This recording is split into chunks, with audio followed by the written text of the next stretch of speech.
आज की कहानी एक कैदी की है जिसके जज्बे और हिम्मत की जिसने यूरोप के सरकार को पूरी तरह से खोखला कर दिया। कैसे आम से दिखने वाले इंसान देश की उस जेल में भेज दिया गया जहां पर कैदियों को इंसान नहीं बल्कि जानवर की तरह देखा जाता है। पर उस कैदी के जज्बों को देखकर उसके पीछे पड़ी 38 कैदी इकट्ठा हो गए जिन्हें उस जेल की मजबूत दीवारें भी रोक ना सकी वहां से भागने में।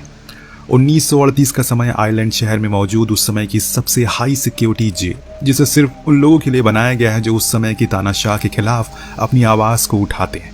पर इस जेल में आने के बाद उनकी आवाज़ों को हमेशा के लिए दफन कर दिया जाता है या फिर उन्हें गूंगा कर दिया जाता है। लेकिन यह सिलसिला थमा नहीं। लोग आते गए, खत्म होते चले गए। कुछ इस तरह से आज एक और कैदी है जिसे अब लैरी कहकर पुकारा जाता है, जो दिखने में बेहद ही समझदार और सूझबूझ से भरा हुआ शख्स है। पर हकीकत वो अभी तक न जाने किन किन जेलों से भाग चुका है। इसीलिए फाइनली अब उसे इस जेल में लाया गया है। इस जेल का नाम है मेज, मतलब कि भूल भुलैया, क्योंकि सभी को उम्मीद है कि अब यही वो अपनी सजा पूरी करेगा। पर क्या सच में यह मुमकिन हो पाएगा? चलिए जानते हैं।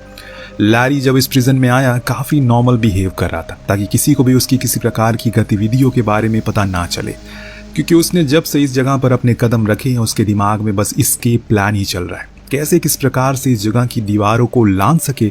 लेकिन उसे ये अच्छे से पता है कि ये ऐसी जेल जहां से ना तो कोई बाहर जा सकता है ना ही कोई अंदर आ सकता है।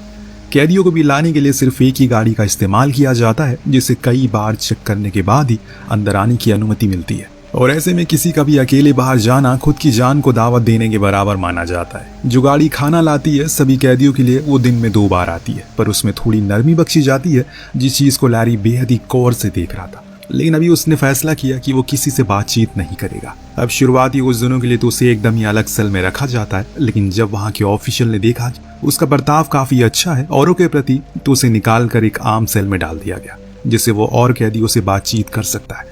पर लैरी ऐसा करता नहीं है। हालांकि सभी उसे अच्छे से जानते हैं, पर वो सिर्फ 5 लोगों से ही बात करता है, जिस पर उसे ऐसा लगता है कि ये भरोसे के लायक है या फिर इन्हें वो अपने आने वाले मंसूबों के बारे में बता सकता है। पर अभी वो कुछ दिन और लेगा इस चीज को उनसे शेयर करने के लिए। खैर, इस बीच जेल के कानूनों के हिसाब से हर किसी को उनके परिवार वालों से मिलने की अनुमति है। यहाँ लैरी से मिलने उसकी पत्नी नैनी आती है, जो उसे बाहर के हालातों के बारे में सब कुछ बताती है, कैसे अभी की सरकार उन पर अत्याचार कर रही है, खासकर उन लोगों पर जो उनके खिलाफ आवाज उठा रहे हैं। उनके घर वालों का खाना पीना बंद कर दिया गया है, इसीलिए तुम्हें जल्दी बाहर आना होगा किसी भी हाल में।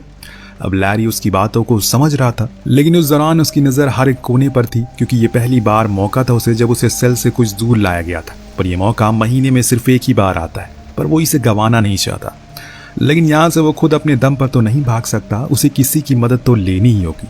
वो होंगे इस जेल के ऑफिसर यानी कि गार्ड्स, जो कि जेल के हर एक कोने में मौजूद। अब आपको लग रहा होगा कि वो करप्ट होंगे या फिर बाहर के लोगों से मिले होंगे इसीलिए वो लैरी की मदद करेंगे।